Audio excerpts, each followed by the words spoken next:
Hai, masih bersama saya Mr. Z bicara. Tentu saja bicara tentang kebenaran berdasarkan fakta, data, dan realita. Apa yang terjadi dengan Nikita Mirzani, jadikanlah sebagai sebuah pelajaran buat saya, buat kita semua. Bahwa tindak pidana bisa saja menimpa kepada siapa saja dan kapan saja. Terkait dengan kasus Nikita Mirzani, objek hukum daripada kasus ini adalah adanya uang 4 miliar rupiah. Dari pengakuan Nikita Mirzani, uang ini sebagai endorsement. Namun tentunya harus didukung dengan fakta-fakta dan legalitasnya sebagai endorsement. Menurut korban, Dr. Reza Gladys, itu sebagai pemerasan yang tentunya harus juga dibuktikan unsur-unsur daripada pidana pemerasannya. Clear ya teman-teman ya. Polisi menjalankan tugasnya untuk melakukan penyelidikan dan penyidikan. Penyelidikan ini didasarkan pada laporan polisi. Benar atau tidaknya telah terjadi tindak pidana. Jika benar, maka ditingkatkan pada proses penyidikan untuk mengetahui siapa pelakunya. Nah, proses itu sudah dijalani teman-teman ya. Sekarang banyak di pertanyaan yang ada di kolom komentar ya. Di berbagai media juga saya membaca terkait dengan komentar-komentar bagaimana status uang 4 miliar rupiah. Teman-teman, kita mengenal istilah barang bukti. Uang 4 miliar rupiah tidak hilang. Tentu saja Nikita Mirzani sebagian telah menggunakan uang tersebut. Dan sebagian lainnya mungkin masih ada atau dibelikan sesuatu sebagai aset atau dibelikan barang dan sebagainya. Artinya, uang tersebut telah digunakan sebagian atau seluruhnya oleh Nikita Mirzani.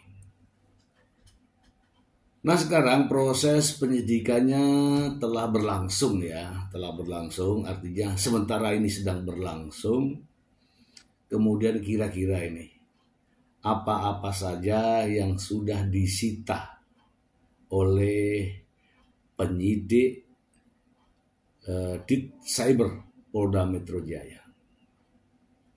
Menurut pengamatan saya teman-teman, bahwa polisi telah menyita barang bukti berupa 1 buku rekening, 2 bukti transfer, 3 handphone, 4 bukti surat, mungkin surat pembayaran, dan sebagainya terkait dengan uang 4 miliar tersebut. Apalagi kira-kira jelas uang. Berapa jumlahnya saya tidak tahu, tapi yang jelas uang sudah disita. Begini teman-teman, uang 4 miliar itu setelah digunakan,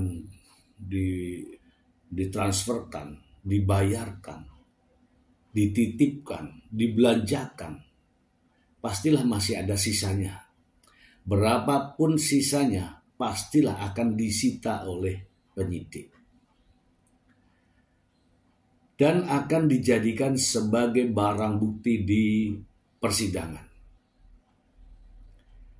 Ini kan pokoknya ini kan sebenarnya seandainya nih ya Nikita Mirzani mau mengembalikan uang tersebut, uang yang bukan haknya, mungkin bisa saja perkara ini bisa diselesaikan dengan cara damai. Artinya Nikita Mirzani mengembalikan duit kepada Dr. Reza Gladys sebesar 4 miliar rupiah. Atau kesepakatannya seperti apalah. Yang jelas jangan semua dimakan kan.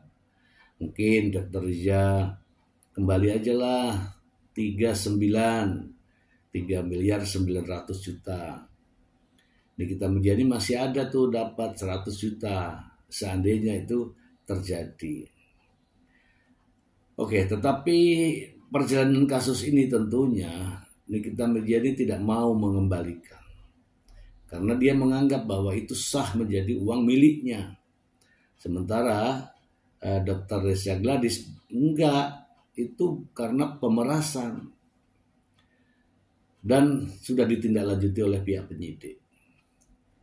Pertanyaannya, apakah uang 4 miliar milik dari Dr. Reza Gladys ini akan hilang? Bisa iya, bisa tidak. Tapi ada kemungkinan sebagian bisa kembali. Begini teman-teman, ketika Nikita Mirzani menggunakan uang tersebut, katakanlah baru habis 1 miliar. Artinya masih ada 3 miliar. 3 miliar ini akan dijadikan barang bukti. Kemudian yang 1 miliar yang sudah dibelanjakan tadi, barang-barang yang sudah dibeli oleh Nikita Mirzani dari uang tersebut akan dijadikan barang bukti. Oke, termasuk apabila membeli barang-barang bergerak atau benda-benda bergerak atau benda tidak bergerak seperti aset misalnya, kapling misalnya, ini misalnya. Nah, uang 3 miliar ini nanti akan dijadikan barang bukti di sidang pengadilan. Kemudian sisa-sisa belanjaan, barang-barang yang dibelanjakan juga akan dijadikan barang bukti. Kemudian bagaimana Dr. Reza Gladys mendapatkan uang yang sisa ini?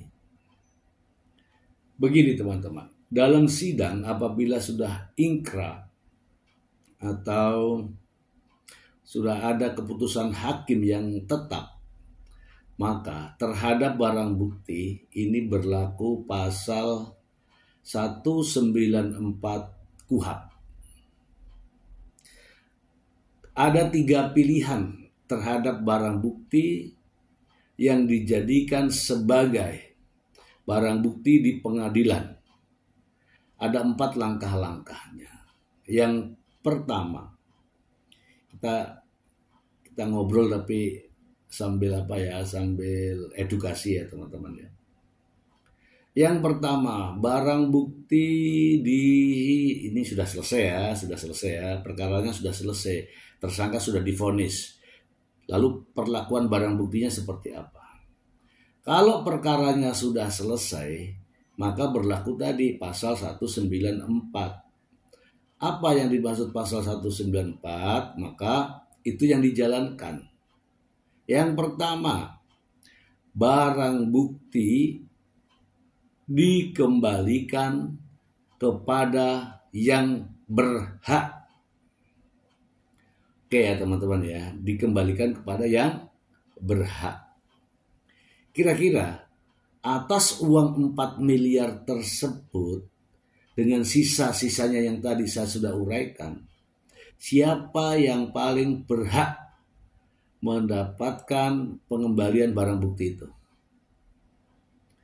Ya kalau asalnya uang dari Dr. Reza Gladys, maka uang tersebut akan dikembalikan ke Dr. Reza. Dikembalikan kepada yang berhak. Kalau ada rekening yang sudah diambil isinya, mungkin rekening itu atas nama katakanlah Mail. Terhadap buku rekening ini dikembalikan kepada yang berhak. Siapa yang berhak? Mail. Terhadap apa? Bukunya. Isinya sudah dijadikan barang bukti. Dan seterusnya, termasuk handphone dan lain-lain. Oke. Itu satu keputusan, yaitu dikembalikan barang bukti kepada yang berhak. 2, ada keputusan terhadap barang bukti yang di dalam KUHP berbunyi bahwa barang dirampas untuk negara. Ya. Dirampas untuk negara.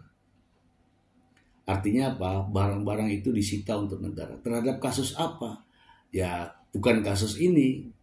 Ini kan bunyi pasalnya.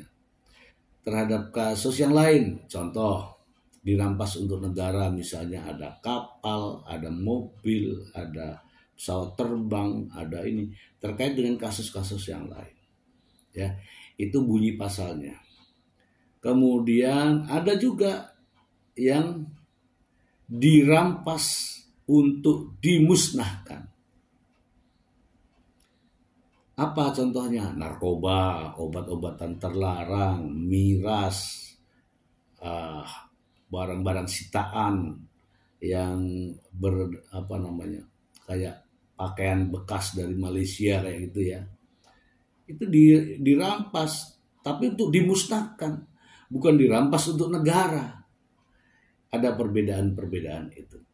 Oke teman-teman, ini sekedar edukasi, juga pengalaman juga kepada kita semua bahwa apa yang dibicarakan oleh netizen bahwa kira-kira nih kemana uang 4 miliar, apakah hilang? Tidak.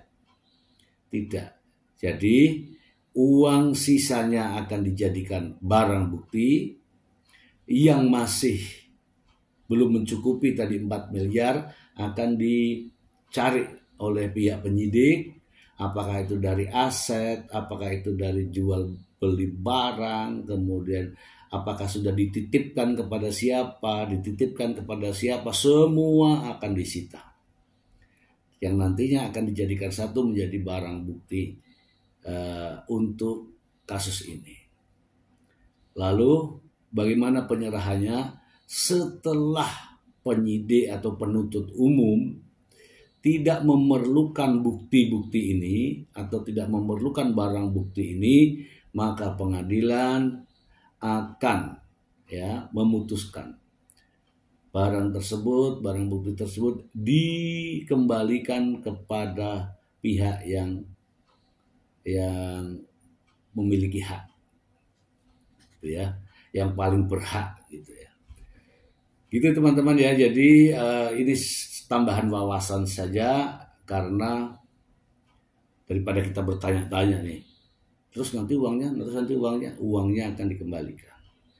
Terus kalau masih memang tidak cukup, nah gitu ya, tidak cukup. Contoh, tadinya kan uangnya 4 miliar. Kemudian bagaimana dengan yang kurang-kurang? Ya kalau hubungan kini kan kasusnya sudah dijalankan nih, artinya sudah ingkrah. Kalau mau dituntut lagi sudah nggak bisa, karena putusannya sudah ingkrah. Kalau pihak pelapor mau mengajukan gugatan ke perdataan, ya itu bisa. Setelah putus, kita menjadi divonis, kemudian digugat lagi di pengadilan perdata terkait dengan kekurangan uangnya. Bisa. Itu teman-teman ya, jadi sekedar pengetahuan. Semoga bermanfaat. Terima kasih banyak.